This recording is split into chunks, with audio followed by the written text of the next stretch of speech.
Welcome back to Explaining Everything, the channel where we dive into the stories and mysteries behind the things we encounter every day.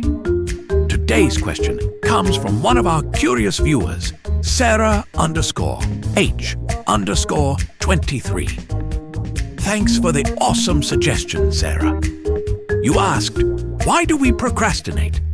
If you've ever found yourself avoiding a task for way longer than you should, only to end up in a spiral of self-doubt and Netflix, you've probably wondered, why do I keep doing this? Today, we're going to break down the science behind procrastination, from the fear of failure to that sweet, sweet instant gratification, right here on Explaining Everything.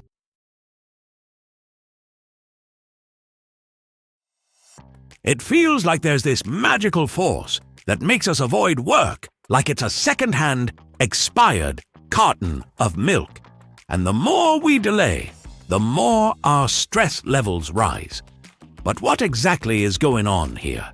Is procrastination just lazy behavior, or is there something more to it? Let's break it down, folks. Procrastination isn't just about being lazy. Surprise!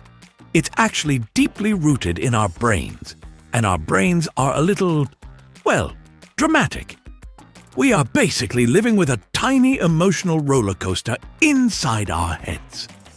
Think about it. Procrastination is all about the battle between our present self and our future self. Our present self is, let's say, a 5-year-old child who wants to do anything but work. They want to have fun. They want to eat chocolate. They want to take a nap. And they don't care about future you, the one who has deadlines and responsibilities, the one who will eventually pay for the consequences of this little joyride of avoidance. But future you? Oh, future you is pretty mad at present you.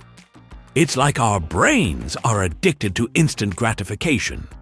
Future me can deal with it later, right? But guess what? Later is just a euphemism for I'll be freaking out and crying at 3 a.m. Here's the thing. Procrastination isn't just about being lazy. Often, it's driven by fear. The fear of failure. The fear of not being perfect. And when we think we have to do something perfectly, the thought of starting becomes paralyzing. I mean, who wants to start a project when you're convinced it's going to be a massive flop? So, we do what any reasonable human would do. We avoid it. Psychologists call this fear of failure and perfectionism.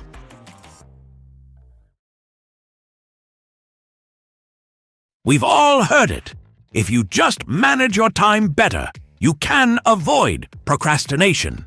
Sure, Karen, let me just manage my time better while simultaneously feeling like my entire life is slipping through my fingers like a bad reality TV show. Thanks for the advice. Let's be real. Time management is important, but it's not the magical cure for procrastination. Because here's the thing.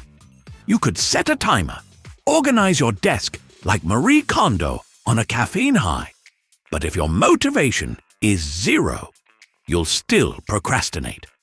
Time management only works if you want to work. And, spoiler alert, most of us don't.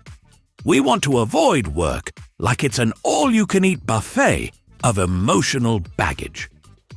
Motivation is a tricky beast. You know that feeling when you wake up at 6 a.m., determined to change your life, telling yourself, today's the day I'm going to conquer the world. And then by 9 a.m., you're already watching a YouTube video on how to fold fitted sheets. Yeah, that motivation. But here's the truth. Motivation is fleeting. It comes and goes faster than your last New Year's resolution. It's not something you can always rely on. But discipline? That's a more consistent friend. And I know, Discipline sounds like the annoying school teacher who assigns too much homework, but it's actually the key to getting stuff done. Now, let's talk about productivity, the glorious land where you actually do things and feel great about it. But the thing is, productivity isn't about doing everything. It's about doing the right stuff.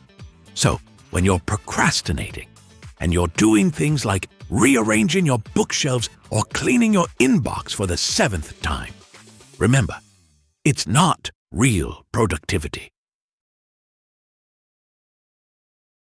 Trust me, folks, you're not getting anything done.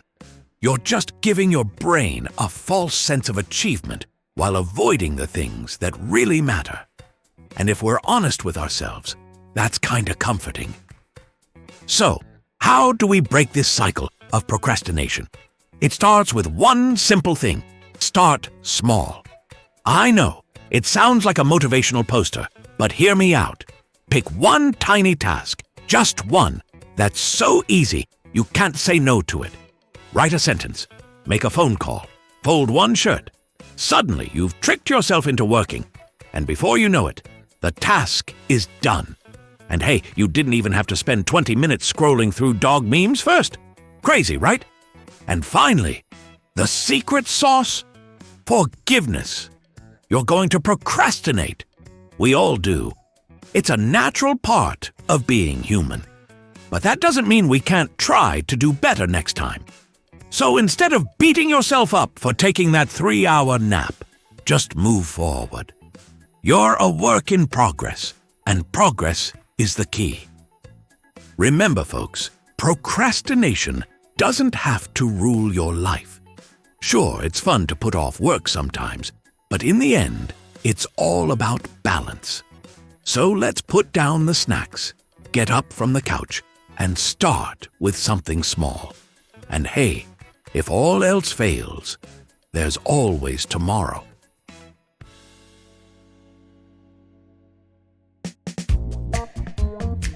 And that's why we procrastinate. It's a mix of our brain's need for instant gratification, fear of failure, and a whole lot of emotional roller coasters that leave us putting things off. If you enjoyed this video, don't forget to like and subscribe, and hit that notification bell so you never miss out on our next dive into the mysteries of everyday life. Also, if you have suggestions for our next video, feel free to share them in the comments below.